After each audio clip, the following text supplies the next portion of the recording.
Hello everyone, I'm Courtney Courtwright. Thanks for joining me for some feel-good news on 9 on the positive side. Before big box stores took over America, small family-run stores provided us with everything we needed.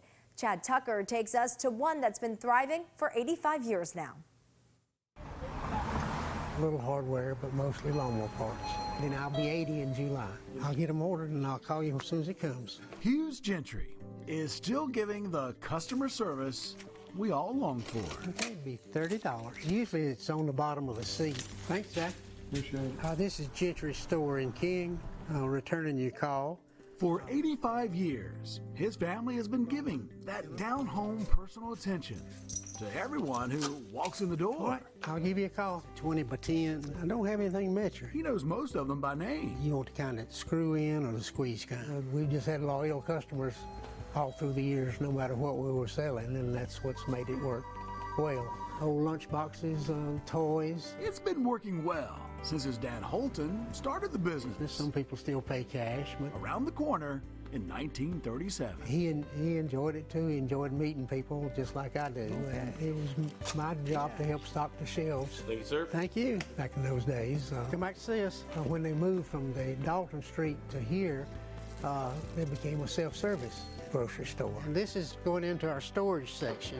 Before big box stores took over America, we just carry a lot of merchandise that the big box stores don't carry. This used to be the feed and seed store. Places like Gentry's are where farmers got their seed, families got their groceries, and just about everything in between. Most of our feed came from Statesville Milling Company, 79, 88, 97.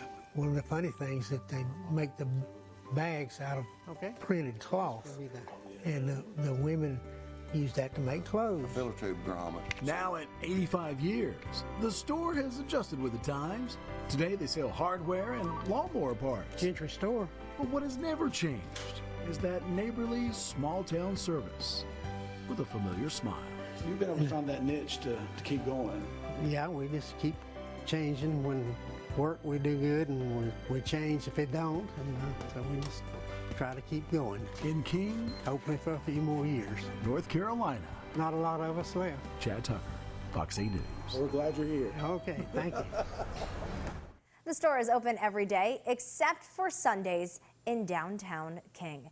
And now, after nearly 30 years, a father and daughter are back in each other's lives. Here's a reunion picture of George Moore and DeQuetta Sutton and family. Sutton says they only met once when she was younger, but her children kept asking questions about who their grandfather is. So she took some DNA tests. Ancestry was a hit. She says matching with her relative Marcus Harrington led to reuniting their family. Family members that hadn't spoken to one another in a long time got back together through my research or what have you. But this is the first time that a father and a daughter have come together. Timing is everything. Timing is of the essence. It all happens when it's supposed to. It was a sign of relief to know him and to also meet other relatives. Thank God that we got back together. Don't nobody know nothing but God. God knows everything gonna happen before it even happened. And we are so happy for this family. Generations came together recently for the reunion in Greenville. A fourth grader in Durham will be competing in the Scripps National Spelling Bee Championship. Meet Frank Duma. He got his start spelling words through the language app Duolingo and started seeing new words in English. Then came the class spelling bee. Duma's parents say they have been impressed with what he has been able to do so far. It's been great watching him progress. He always has confidence. He always likes challenges. And we're rooting for him. He still has a couple of months to prepare for the National Spelling Bee. His dad says they're going to be doubling their study time when it gets closer, but Frank will have the support of his school and community behind him as he goes for the championship. So exciting. Set him up, knock him down. A new game show called Domino Masters on Fox is taking what a simple premise to new heights, all in pursuit of a $100,000 cash prize. The new show features a Charlotte man who tinkered with dominoes since he was a little boy. As John Lee reports, Domino Masters is turning a normally peaceful pursuit into a pressure-packed competition. Sometimes life is like a box of dominoes. I wanted something very bright, very colorful. In the right hands, Gabe Dean says you never know what you're gonna get. Like I say, a lot of it's just, that looks cool, and then you build it. Surprisingly, for something as delicate and fragile as a domino setup, something very relaxing about getting that into place. At home, he's got some 45,000 dominoes to choose from. It's certainly not a hobby he thought would ever land him on national TV, so Gabe was skeptical when he was asked to be on a new Fox reality show. I thought it was a scam at first. I got a random unsolicited email asking if I would like to be on a Domino TV show. It seemed really whack and crazy, but I decided just to play along with it. It's topple time! Turned out Domino Masters on Fox really is legit. It's a competition between teams of top-notch artists who let the chips and a cascade of tiles fall where they may. Gabe said the challenge is grueling. His team given 16 hours to make magic, sometimes with 20,000 dominoes. Gabe's reputation preceded him. And then I look at Gabe, Mechanical Mavericks. He won a YouTube award one time for Best Domino Builder of the Year. So I think the newness of this is really awesome for the American audience. You know, most American families haven't seen something like this. You know, you hear about knocking dominoes over, but you've never really seen professionals at work doing it. His domino evolution is well documented on YouTube. 11 years ago, he did this humble triangle. But a video he posted a few months ago shows his quantum leap. It features 20,000-ish dominoes. Through that pursuit of perfection and just wanting to go bigger, bigger, bigger every single time, I found myself just constantly pushing to be a better builder. What he built for us was an appetizer in comparison. But Gabe says knocking them down isn't always fun from his perspective. But until you actually see it fall down, you don't know what's going to go wrong. Despite the emotional roller coaster, he's all in. Maybe that's the beauty of the rise and fall of dominoes. In Charlotte, John Lee, Queen City News. His creations are impressive. When you watch sports on TV, you might notice some new fans are picking up some more fans, including this game, Cornhole, that started in the backyard. One North Carolina company is taking it to another level. Check this out. Jason McCannon started Fire Cornhole in High Point about a year and a half ago, making bags that fit strict rules set by the American Cornhole League. It took months of trial and error, but now the bag style has people taking notice as the game continues to grow. To turn on ESPN and see a product you're making in North Carolina from your team's efforts and drop it on a board one after the other, it's really neat, really very satisfying. Since the blow-up, the bags have been shipped to all 50 states and different countries across the world. It's going to be going to school, and it's going to be a lot harder for sure, but at the same time, you're learning. Determination and dedication ahead on 9 on the positive side. Meet the 12-year-old headed off to college. And a little later, cutting down college costs for students, how one teacher is going the extra mile to help.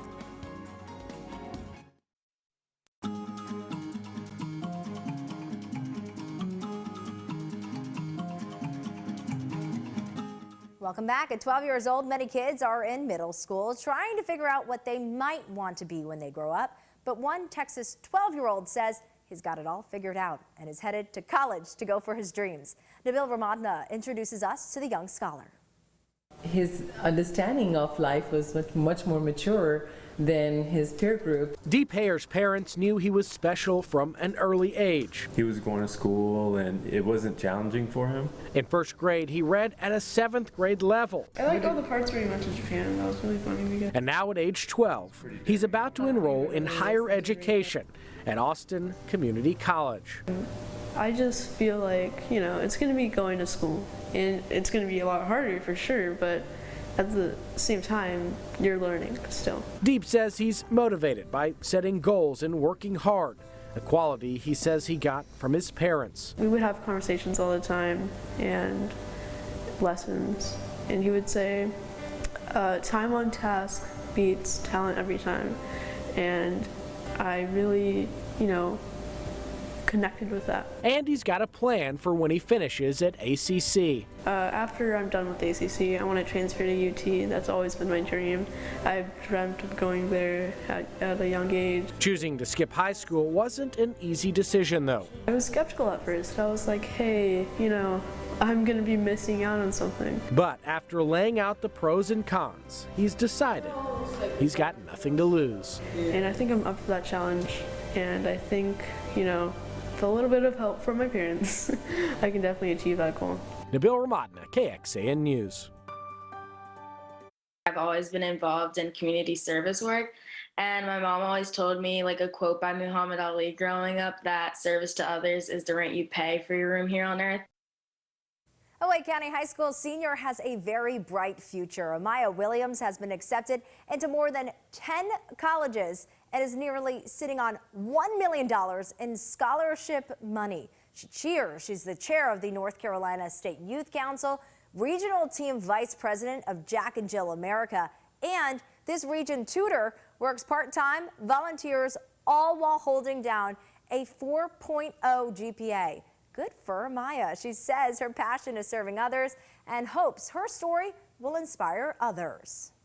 So I'd say like it's really important, like even at a young age, to start like finding your passion and getting involved in so many different things. Amaya is still deciding which school she's going to go to, but she says she's eyeing a career in law. Now, out in Ohio, a fourth grader with a passion for learning was able to reach a goal he set in the classroom: to read 100 books. John Kayambe grew up speaking Swahili in Africa and managed to learn English through a community learning center in Akron. There's a program there honoring students with a parade who've read 100 books. Well, John wanted to be a part of that. So with the help of his classmates, you see him right there. He reached his goal and got the parade he dreamed of. I have never, in 25 years of teaching, had a group of students reach out and do something like this. The kindness that they have shown to John and to each other to support him. So special. Now, before all of this happened, the family said they would be moving out of the state for different reasons. But now, John's mom, Naomi, decided the family is going to stay after all. I have this dream of leaving a legacy for my great-grandchildren. Nothing seems to be slowing down this 80-year-old from Arkansas. Next on 9 on the positive side, the race of his life that won him a national record.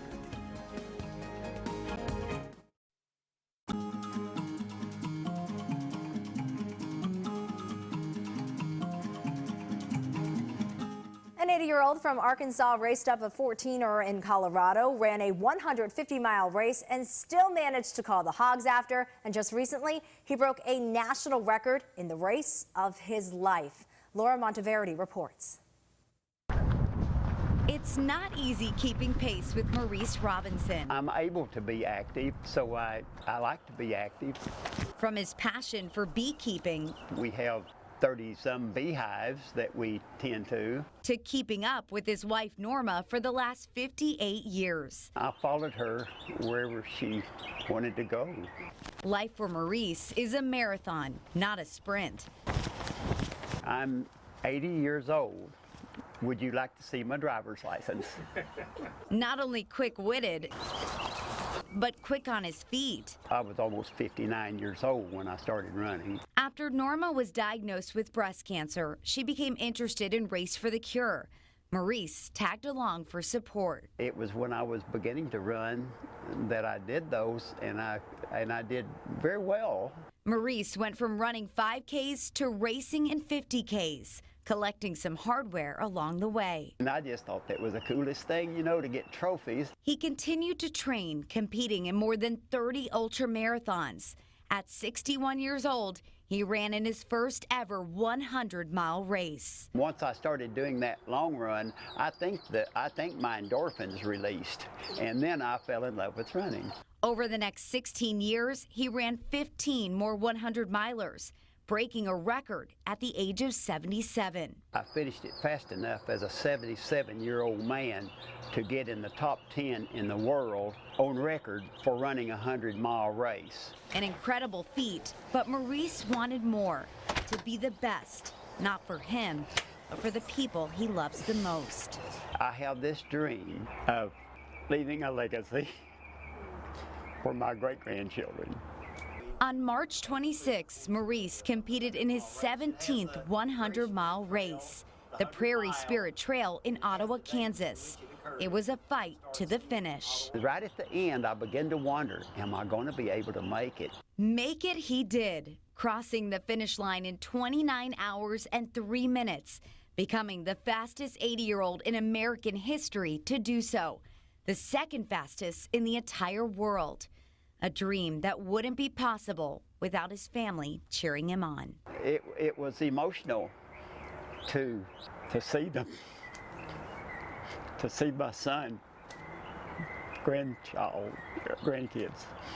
It was emotional. Your potential is boundless. Yes, you will sometimes be afraid. Yes, you will often doubt yourself. Yes, there will be dark nights, but the sun will rise and so will you. One Virginia high school teacher is going the extra mile for her students. Take a look at English teacher Kate Fletcher. She ran 105 miles to raise money to help students pay for college. She started her run on Monday and could be seen raising her arms in victory after arriving at the reflecting pool in Washington, D.C. on Tuesday. She apparently didn't even miss school to do all of this. A social media post says she zoomed with her class from the road. Emotionally, I was so happy to be at that finish line, and I think that buzz of excitement is still with me a couple of days later.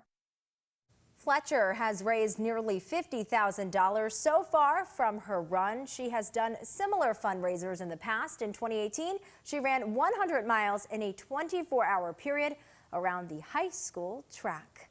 Soaring to new heights. When we come back, the student heading to a competition for something you might even know how to make.